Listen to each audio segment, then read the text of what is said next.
Cool. So we're going to start off just, well, at the beginning, and I'm going to talk about how to grip the saber. And this is always like super uncomfortable for me because the best angle for you to see is also the hardest for me to hold at. So I'm going to try and grip it down here. But basically, cutlasses being a lighter weapon, most of them weigh 600-700 grams, use what we term the light grip. So for light grip, all you do is you run your thumb along the back of the handle here, basically pressing down along the back of the handle with the pad of your thumb. You then take your pointy finger and you use probably the first pad or maybe the second pad to push up into the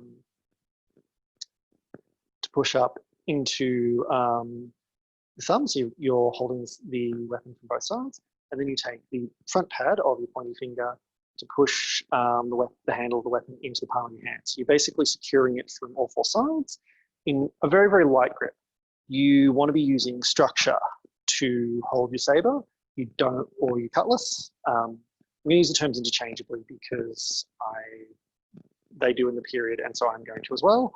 You want to use the structure of your hand, of the skeleton, to secure the weapon, rather than trying to constantly be holding onto it tight with your muscles, because that will tire you out very quickly. And then what you do is you get what I guess I'm going to term the rude finger. So, okay, I just flipped you all off, but I'm trying to just point to this finger, and I'm sorry if it's offensive. Anyway, so yeah, just take that finger and basically do the same thing you're doing with your top finger, so that you've got extra support, you've got these two fingers on top, and you've now basically securely gripped the weapon.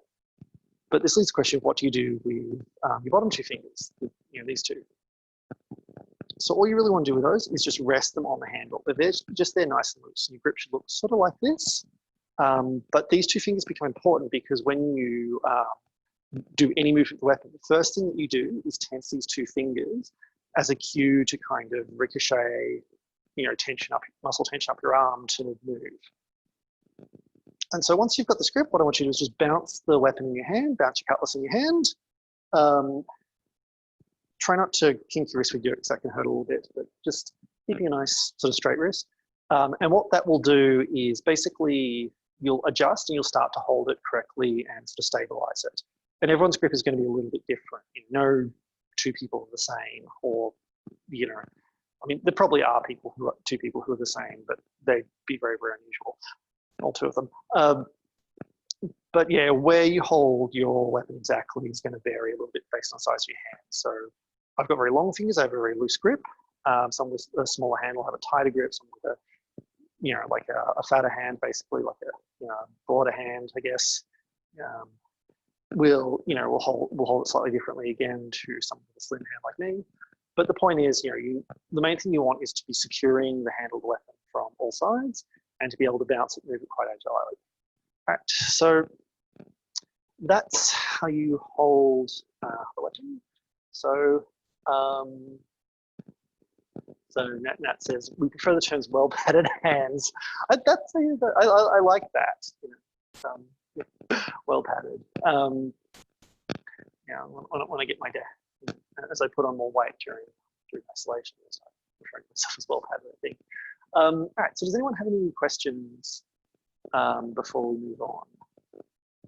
I'd like to check the chat.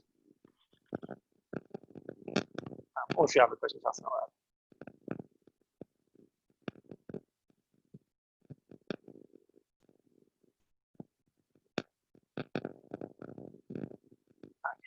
Okay. Yeah, so are there any questions? I'll take that.